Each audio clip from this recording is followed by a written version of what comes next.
Okay, welcome back to the gun bench. Hope everybody's doing good.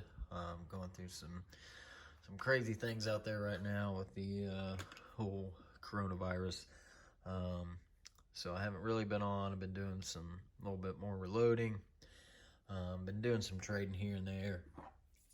Haven't really got much that I haven't already done videos on. I picked up another PO1, which I ended up trading with my Shadow for an MPX.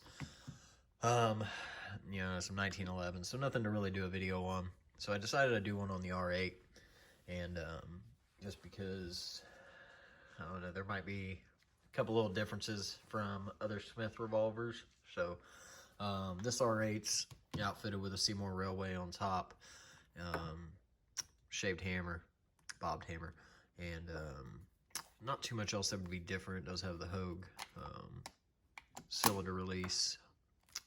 On the inside, there will be one thing different, and I'll show you. I picked this up used, missing all kinds of parts, and I'll show you. So we'll dive right in. We'll get these grips off. These Hogue grips, mono grips, they unscrew from the bottom. So you're just going to want to unscrew this bottom screw.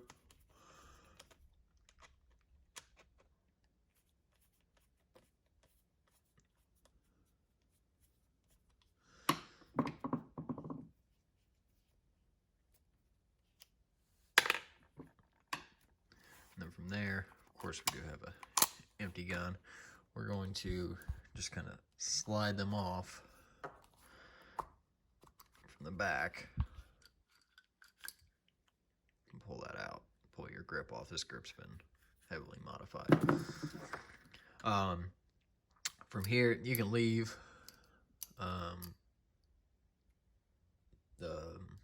the piece that the grip screw into on if you want, and go ahead and start to remove your side plate. So I'm going to swap out my bits here. I might go through this a little quicker. I've done some other Smith videos, so if you really need to go deep into it, you can check out some of my other Smith videos. I go more in detail into like the handspring and things like that. But we'll do keep it as short as possible with giving you the best information that we can. You get people that complain if I take too long to go into thorough of a depth. You get people that complain if I go too fast. So you remove your first two side plate screws, and then you're going to remove the screw here. And this screw here has a detent in it, and this is what holds your crane in place, your yoke, your cylinder. So we're going to unscrew that. Carefully take that off. As you can see,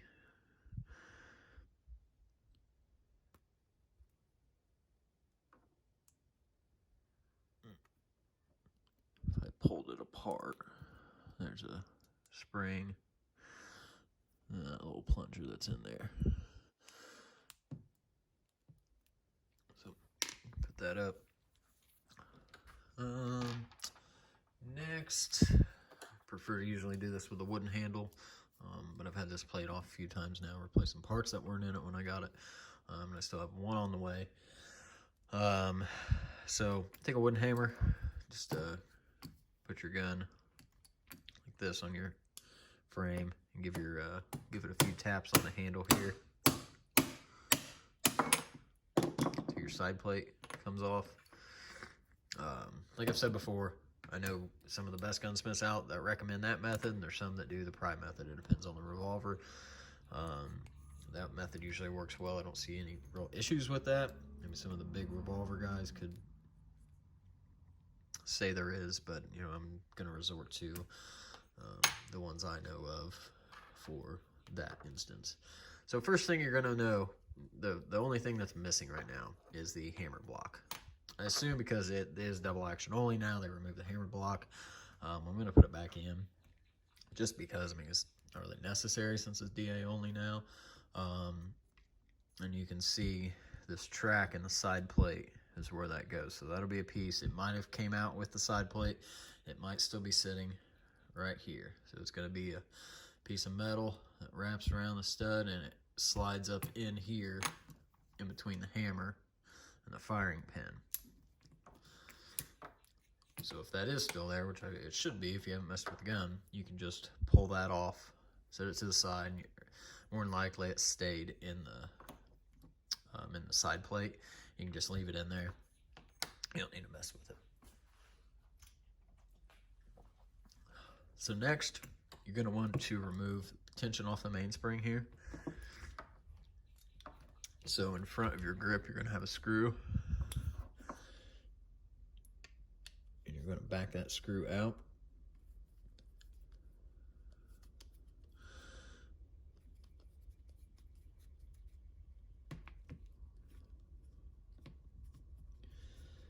You can take it out all the way if you want. I'm just going to take it out far enough to where I lost all the tension. And then from here, I can just lift it off the spur up here. So that's the mainspring. Alright, from there you can remove the hammer. So you just pull back trigger a little bit. You can just lift the hammer.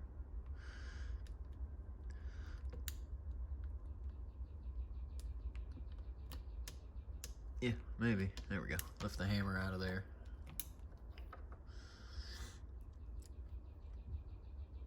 If you want to remove the dog off of it, or no, Ruger calls him a dog. Can't remember what Smith calls it offhand. You can drive out this pin here. Same with the strut on the back. From there, you can remove the hand. This hand's what rotates the cylinder. What you're going to want to do is just pull it back out of the cylinder. Then you can just slowly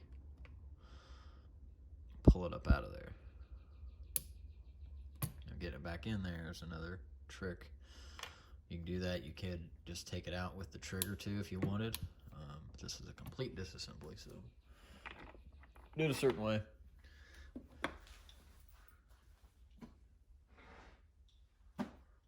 Next,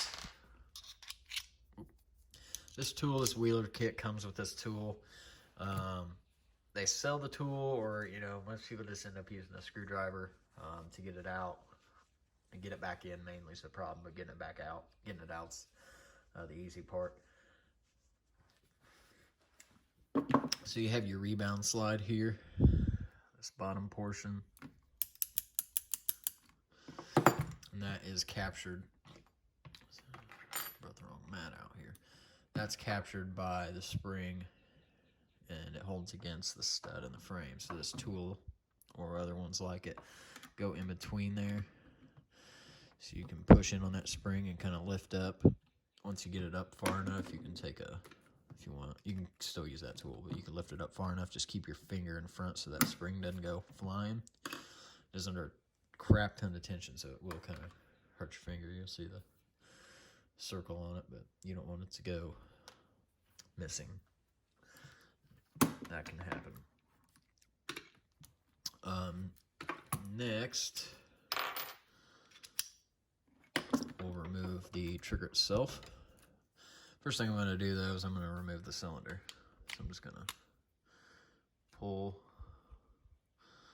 See how it separates from the frame here? You just pull out the yoke, just kind of work it out. And then we'll get to the cylinder here in a minute. So let's remove the trigger. Simply just lifting it out of there. Be careful, there is the handspring in there. Now the R8s actually pin that handspring instead of the other ones that drove it straight into the frame or into the trigger. It's set in a very small hole in the trigger, and it was hard to see in certain models. I'll show you how to get the hand back in there later. Let's see, I think it's the all in. I know the X frames do, so the 500 and the 460s use a bolt block. I'm not a complete Smith & Wesson expert, so I can't tell you exactly which ones they all use it in, so you can remove that bolt block. That'll be a different process putting it back in, and you have to just make sure everything's together. Next, you have the actual cylinder stop itself. The cylinder stop has a spring here on the back side. That help? Maybe a little bit. Try to keep my hands out of the way. Basically, the way I do them is, it's going to depend. Sometimes I just can get lucky and just push it down from the inside and grab it here or somewhere and lift it up. Or sometimes I can take this small flathead and get it underneath enough to lift it up, so when I let go, it doesn't go back through the hole like that. And then from there, I'll keep my finger behind this spring back here, so my hands are going to get in the way. And I'm just going to lift it up and out of there and take it with me. So, getting that's the spring you don't want to lose. Next, you can remove the bolt itself. So you're going to want to remove your cylinder release, whichever one you have. This was another part that was missing, the spring and detent for the bolt. And I think that one was just a mistake. The cylinder stop, or the transfer bar makes sense. Set that off to the side. So from here, of course, the bolt has a spring detent in the back. The spring is inside but it will go flying, but that detent down in there will go. So what I do is just keep my hand back here, and I'm going to push up, kind of pull back with my index finger back here, lift it up out of there until I get it to a point. You can see that detent. I'll start raising it up out of there. Well, I pulled back a little bit. You can see that it likes to go flying. So, and I'm sure that's where it went originally. You can see how brand new that is. I just put it in. From there, the gun's pretty much stripped. If you want to remove the lock, which I'm going to,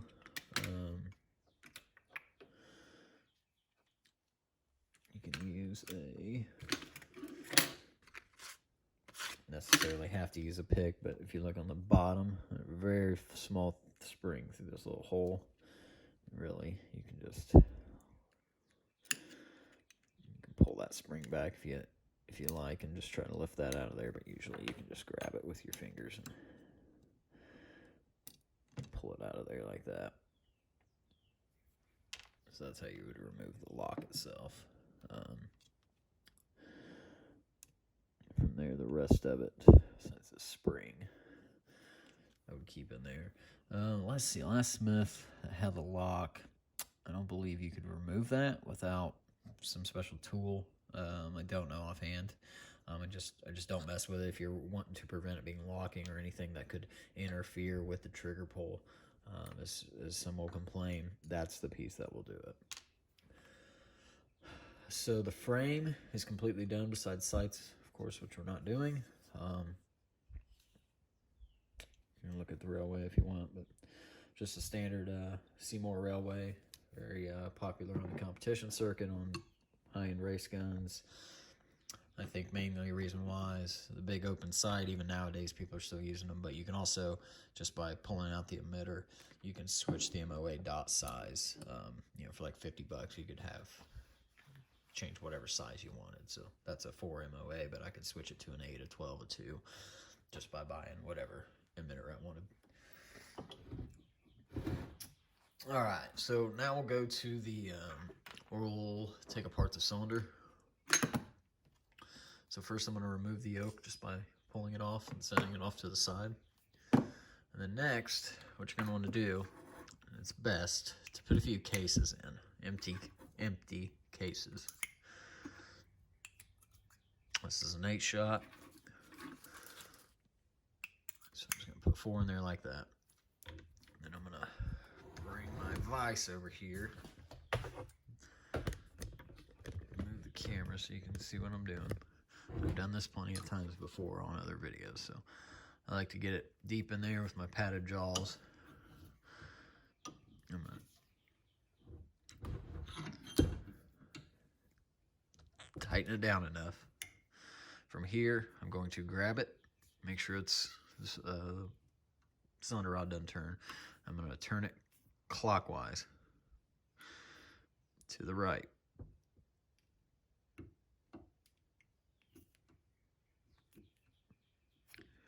Now, once I get it broke loose, I'm going to keep my hand in front. Just keep rotating it.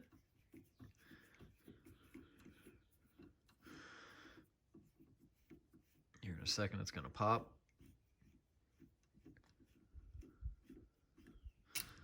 Just like that. You can take the rod out itself if you want. Take the springs out, clean that, oil it, what if you want to do. I'm going to leave it there for now and just show you everything while it's here so I don't have to pull it back out. So from here, you can remove your cases.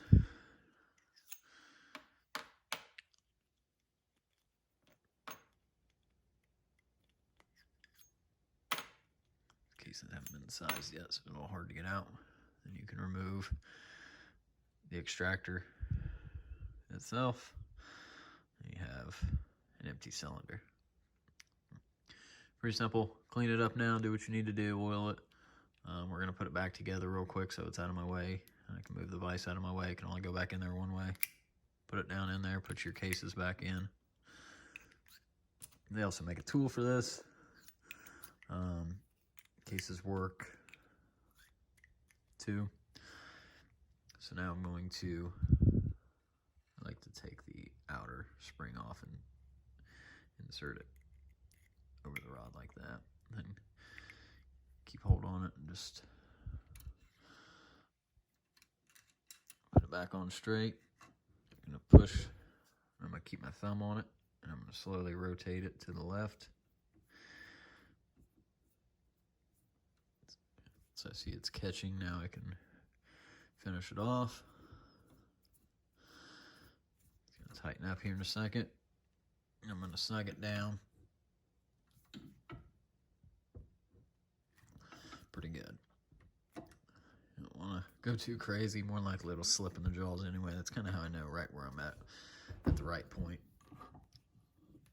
You can test by putting the yoke back in. Injecting your shells. Okay, so cylinder's finished. Let's go ahead and go back over here and put the gun back together. Let's see. 1 second. We'll start with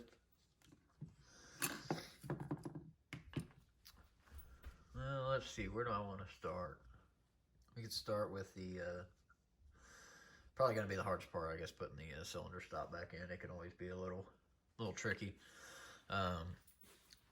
So we'll grab our cylinder stop. It's going to go back in just like this. Let me zoom back in. Get this out of the way.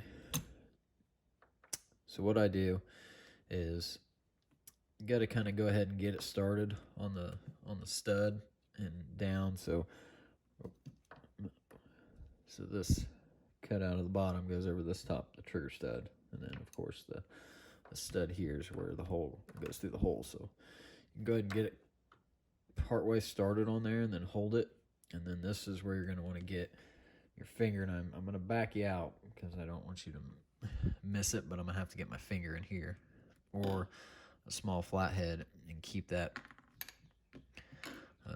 trigger spring from flying. So I like to get it down in there as far as I can, and usually it'll, if it launches now, it'll get caught on this side of the frame and it doesn't go too far. Usually I can use this and push it in far enough so now that I've got it down in there, so you can see it's down in there. I'll use a pick or something. I'll push it down in there, but I'll slowly push the spring too, and then just make sure that the spring didn't bind up bind up or anything. So when you're done,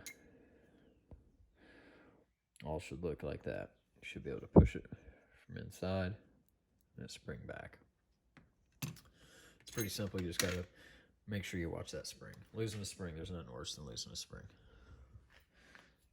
when you're in the middle of installation. So next, we can, well, if you want to put the lock back on, it's really simple. You're just going to want to put it back in like this. All right. So now we're going to take the firing pin out. I forgot. But we'll go ahead and put the lock back in. If you want to put it back in, if you don't worry about it.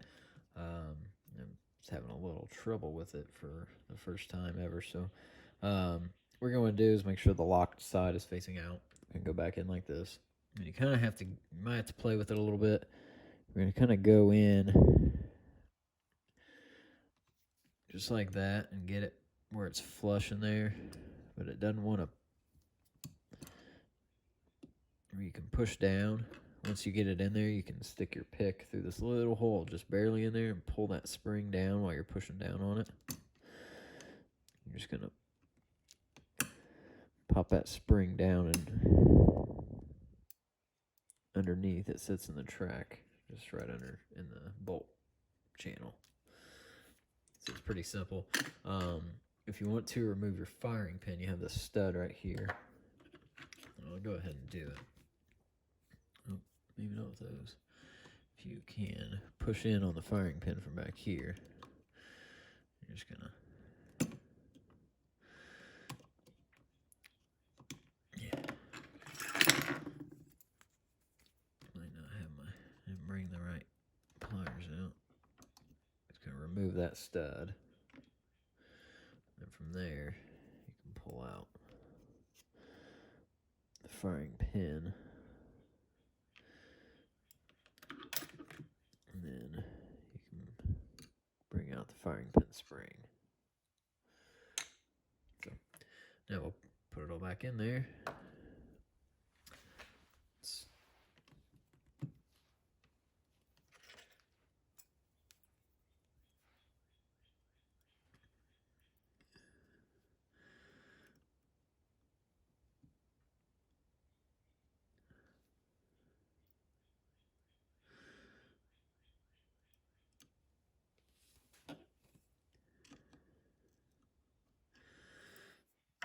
Okay, you're going to put the firing pin in with the channel cut down.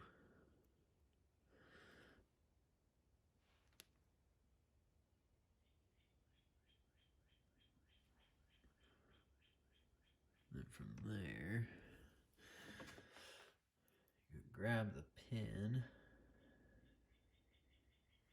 and you push in on the firing pin.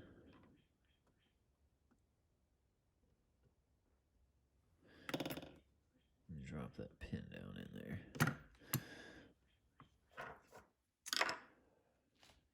Easy peasy. Alright, so we've got the cylinder block in. We can go ahead and drop in the bolt block since it's right there.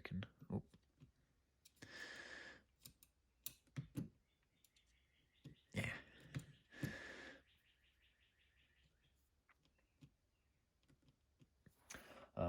Let's see, we'll go for the bolt. So we're going to take our bolt, spring and plunger, and then go ahead and get it started. Just kind of get it in there where it's resting like that. Then I use my fingernail to get it past a certain point. So I'm just going to push in on that plunger and get it down in there right there. I'll show you, hopefully. You get it to right there, and it kind of just sits on that ledge. And then from there, you might grab a thin screwdriver or small knife's what I use. I'll try to zoom in. And then I'm going to just push it in and capture it. And I'll have to pull the bolt back just a little bit to get it to pop down in there like that. As you can see, it's down in there where it needs to be. If I hold it, pull the plunger back, it's working. So since that's in there, I'm going to go ahead and put the release back in just so we don't have to worry about it. popping off.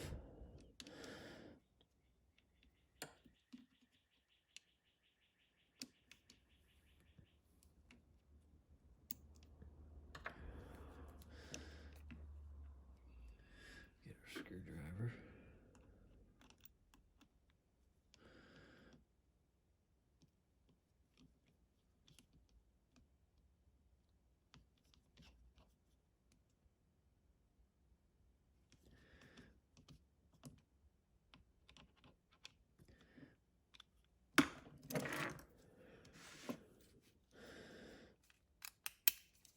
Alright. Okay, next we'll do the, let's see, trigger and hand. Alright, so if you look inside the trigger, you're going to see this spring. That spring traps around and the end of it sits on a stud up here, so that's what's different. Some of the triggers, they go into the actual trigger itself, and it's a real small slot and you can't see it. I've explained it in one of my other videos, so if you won't have one like this if you're doing an R8. But so what you do now is your hand, I'm going to back out, goes in. You have your trigger, the hand goes in like this. You got one hole in the back, so it goes in straight up and down like this, but you got to have that spring, that leg of the spring in front. So what you have to do is get it prepped. This part might take a few tries. Get it prepped where it's straight. What you're prepping for is to push this forward and be able to, once you have it forward and you're holding it forward, to push the hand in so the spring captures on the front bar here of the hand. I usually do this at a different angle, so I'll try to get it. And this screwdriver's just not narrow enough. So I'm going to pull it back out a little bit. Keep it straight because it will go in there at the wrong angle. I'm going to try to push that forward.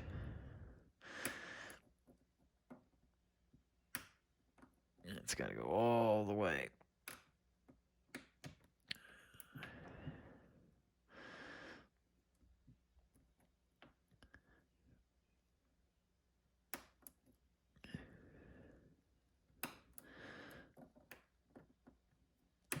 Nope, almost had it. It's hard to do all three things at once.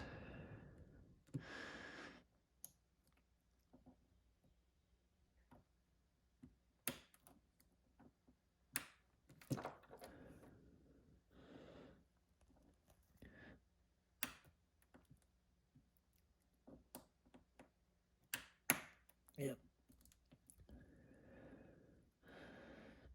Sometimes you get lucky and get it on the first try, but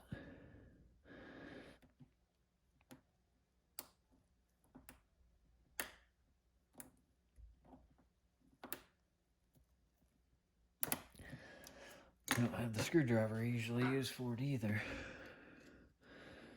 I'll use this one since it's bent. That might help.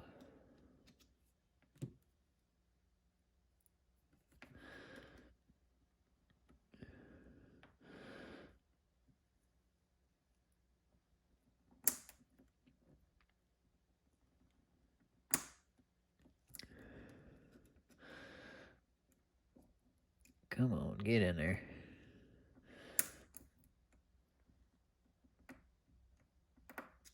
There. Man.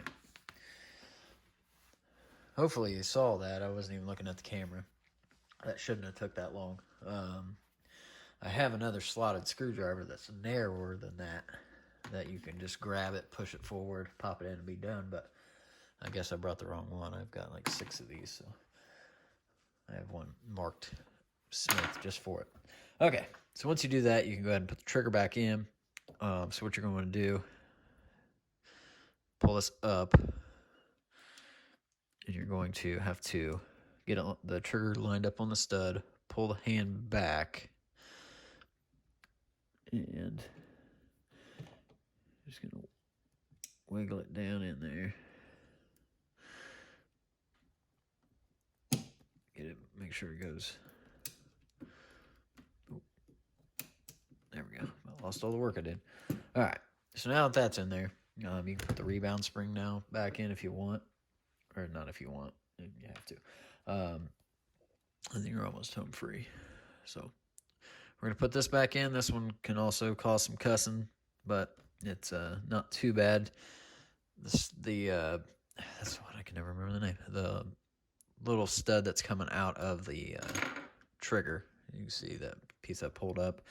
And it sits on that in the hole in the rebound slide. So what you do is just get it lined up like this. And if you're using the tool or you're using a screwdriver or whatever, go ahead and get it prepped.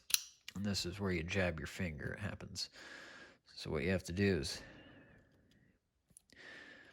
if you're using a flathead, just press it in. There's different ways of doing it, but since I have this, I use it. Sometimes it's not the best tool, but it most of the time works. You just gotta, usually you gotta pull it a few to get it started, and then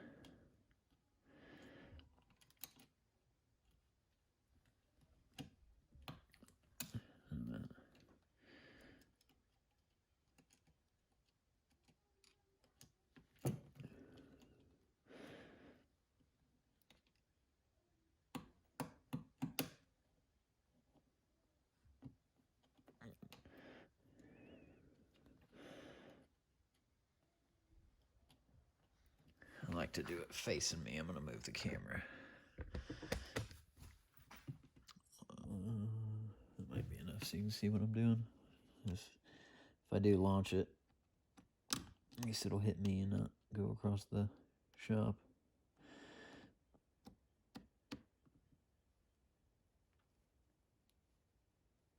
There we go. So that's what that tool is for, and it works really well once you get it. Sometimes screwdriver, slap it back, slap it in there. That was the old way of doing it, so it worked, but I tend to use the tool. So. All right, now that you've got that in, you can go ahead and put the hammer back in. So you're going to have to pull your cylinder release back a little bit to pull the bolt back. Pull the trigger up a little bit and just get it all set in there. So now if I pull everything works. Now you can go ahead and tension your spring again.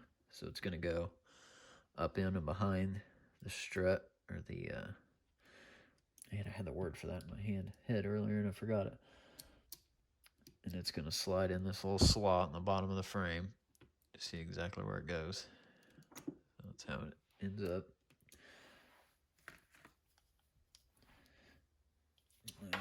You can tighten up your spring screw.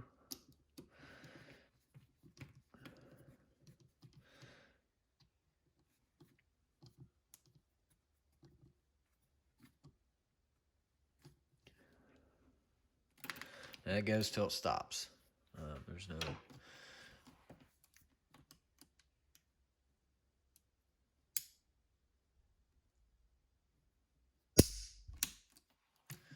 Okay, don't practice that. It's not a good thing to do. Now, from here, people that have hammer blocks still. One thing that I didn't show everybody, and I should have, after you do all this, you wanted to make sure that the stud on the back of the trigger sits in that the slot on the bolt block. That's the very bottom little thing in the frame, way down there. You can see it moving down there. As long as you just want to have it down when you install the trigger, and it'll catch. So just don't have it up or it'll miss. That was something I neglected to mention. So now if you do have the hammer block, it should be in your side plate. You have to, I usually will put just a small little, maybe a couple dots of grease in there, since it's a moving part, not rotating, and that'll hold it in there. And then as I put the plate on, it's going to sit on these two studs. You got to make sure you do it all in one good motion and look in there. Make sure that your little catch on top is going in the right slot, and you get that hammer block down on the right side. It might take a couple tries. You'll feel it if it falls off, but usually you can get it in there and just push it down, and you'll feel that it locked itself in. So now that once I've done that, I can put in my side plate screws. I'm going to put in the cylinder first. Cylinder is just going to go back in like this. Close it. Get your screw. Thread it in there carefully.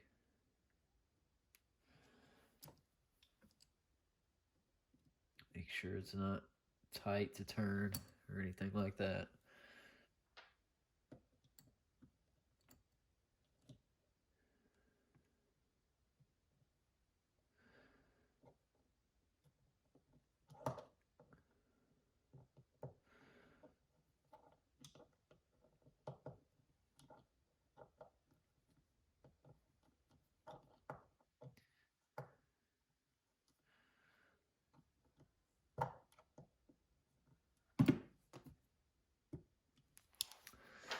Not the best bit. All right, now put your other side plate screws back in. And you are pretty much home free. I'll show you how to put the grip back on if you've never done it before. Pretty simple. Sometimes you gotta play with it a little bit to get it exact. I usually get my side plate screws in both all the way down in there before I do any final tighten on them. I've got that one in. I'm just going to turn it till it stops. There's pretty much all sideways. So. All right, now you can grab your grip stirrup. That's what it is. That's the name of that and the piece that's on the that your hammer strut attached to. I don't know why that was throwing me off. Anyway, so now that you've got your grip, you're going to want to see the two studs on the side. And inside the grip, it's got the same tracks. You're going to kind of go down in there and rotate it up like that. That kind of popped on there a little easier than it usually does. And then you can take your screw, and this stirrup's right where it should be. And you can go ahead and tighten your grips on.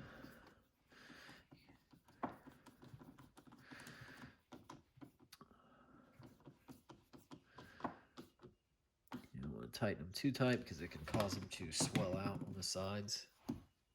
All right, so that is the Smith & Wesson R8 or TR8 complete disassembly. Always do a function check. Even in.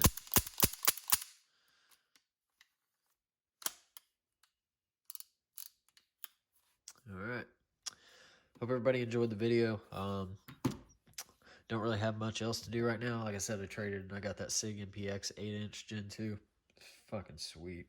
I don't know. I probably won't do a video on that because it's pretty much an AR, but maybe I'll do a shoot video on it once we get we're able to. So I got a Smith & Wesson 1911, a Remington R1 carry, and I am super surprised by that gun. I've always recommended Ruger as a lower end budget gun, budget 1911.